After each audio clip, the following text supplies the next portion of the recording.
بدلتے دیکھا ہے نا. جیسے پہلے دنیا تھی آج دنیا ویسی نہیں ہے. آج دنیا تیز رفتاری سے بدل رہی ہے. سائنس میں ٹیکنالوجی میں الگ الگ طرح کے بدلاؤ آ رہے ہیں. جیسے کسی شاعر نے کیا خوب کہا ہے, محو حیرت ان کے دنیا کیا سے کیا ہو جائے. آپ جو کچھ دیکھتی ہے لب پہ آ سکتا نہیں, محو حیرت ان کے دنیا کیا سے کیا ہو جائے. یہ مطلب ہم جو آنکھوں سے دیکھ رہے ہیں اس پہ یقین کرنا ناممکن ہے. تو جو پہلے کی دنیا کی جو آپ نے چھٹی میں پڑھا ہے, ساتویں میں پڑھا ہے, قدیم دور پڑھا ہے, عہد وسطیٰ پڑھا ہے, آج وہ جو ٹیکنالوجی کا دور ہے وہ سب اس دور سے بالکل الگ ہے. تو سامنے آپ کو نظر بھی آ رہا ہے کہ آج زندگی پوری طرح تیز رفتاری سے بدل رہی ہے. عہد قدیم اور عہد وسطیٰ میں جہاں دنیا پچھلی ہوئی چیزوں کے بارے میں ہم نے پڑھا, ایک انسان تھا جو جنگلوں میں اپنی زندگی گزارتا تھا, ہے نا, جانوروں کو مارتا تھا, شکار کرتا تھا. اور آج کا انسان کیا کر رہا ہے بھائی, ایروپلین اڑا رہا ہے. آج AI کا دور آ چکا ہے. پوری طرح ہر چیز میں بدلاؤ آ گیا ہے, چاہے وہ ٹیکنالوجی ہو, چاہے ہماری سماجی زندگی ہو, چاہے ہماری معاشی زندگی ہو. تو آج اسی کے بارے میں ہمیں معلومات حاصل کرنی ہے. یہاں پر بھارت پہلا تو ہمیں بتایا جا رہا ہے کہ بھارت ہی ایک ایسا دیش ہے جہاں پر بے شمار مذہب اور زبانوں کے لوگ مل جل کر رہتے ہیں. اب یہی ہے کہ عہد قدیم اور عہد وسطیٰ کے دور میں ہم نے پڑھا کہ ہندو سماج میں ذات پات کا حساب ہے. کہ کوئی بتا سکتا ہے کہ وہ کون سی طبقہ تھا جسے محروم کیا گیا, جس کو ستایا گیا ہندوؤں میں ذات پات کا نظام, کون سا طبقہ تھا وہ شودروں کا طبقہ, جس کے بارے میں ہم آگے پڑھیں گے کہ کس طرح ڈاکٹر بابا صاحب امبیڈکر نے ان کی ترقی کے لیے کام کیا. تو یہی یہاں بتایا جا رہا ہے کہ کس طرح اس مذہب کو کیا کیا گیا تھا, محروم رکھا گیا تھا. جیسے عام مسلمانوں کو پینے کا پانی کا حق نہیں تھا, وہ مندروں میں جا کر پوجا پاٹ نہیں کر سکتے تھے, انہیں ایجوکیشن یا تعلیم حاصل کرنے کا حق نہیں تھا. مگر آج کا دور ایسا ہے کیا نہیں, آج جو بچہ چاہے جس بھی اسکول میں جا کر تعلیم حاصل کر سکتا ہے. آگے دیکھتے ہیں, نظر آ رہی آپ کو تصویر, کس کی تصویر ہے یہ, وہ ایک جملے میں بول سکتا ہے یہ ہم کیوں یاد کرتے ہیں, کیا کام کیا انہوں نے, کچھ بھی ایک جملہ آپ کا, کیا بنایا ہے انہوں نے ہمارے ملک کا, قانون بنایا ہے, دستور بنایا ہے. دستور میں انہوں نے, ہم بھارت کا آئین روز پڑھتے ہیں, تو بھارت کے آئین میں بہت ساری قدروں کو انہوں نے شامل کیا ہے. کون کون سی قدریں ہیں بھارت کے آئین میں, روز آپ پڑھتے ہیں, کون کون سی قدریں ہیں, جیسے کہ انصاف ہے, اور کیا ہے مساوات ہے, اور کیا ہے سماجی معاشی اعتبار سے ہے نا, سیاسی اعتبار سے ہے. اور اگلا طبقہ کیا ہے اس کے بعد انصاف کے بعد, انصاف ہے, آزادی ہے, آپ کو بولنے کی آزادی ہے, آپ کو کہیں بھی جانے کی آزادی ہے, اس کے ساتھ آپ کے فرائض بھی بہت سارے ہیں. تو اسی کے بارے میں یہ تمام جو بھارت کا آئین تدوین کیا گیا, مطلب جو اسٹرکچر کیا گیا, جو ڈھانچہ بنایا گیا, دستور ساز اسمبلی کے ہیڈ یہ تھے جنہوں نے اس طبقے کو ایک اہم حق دلایا. انہوں نے پورے قانون میں یہ بتایا کہ تمام انسان ایک برابر ہے, ہر ایک کو برابری کا موقع دیا گیا. انہیں اور کس نام سے جانا جاتا ہے, بھارت کے قانون کا معمار, کہ انہوں نے بھارت کا قانون بنایا اور اس قانون میں تمام لوگوں کو ایک جیسے حق دیے کہ بھارتی قانون کے حساب سے ہر انسان ایک برابر ہے.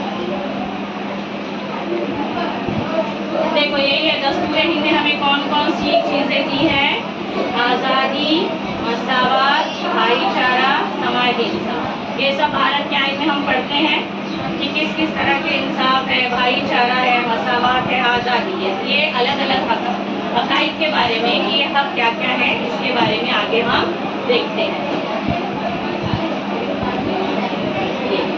یہاں پر دستور کے حساب سے کوئی بھی مذہب, کوئی بھی نسل, کوئی بھی ذات, سب کیسے ہیں, دستور کی نظر میں ایک برابر ہے. دیکھو یہی پر ہے, بھارت کے تمام شہریوں کو کس کس قسم کی آزادی حاصل ہے, یہاں پر لکھا بھی ہوا ہے, آپ کو بتا دیے. چلیے بتائیے کون کون سی قسم کی آزادی حاصل ہے. بولنے کی آزادی حاصل ہے,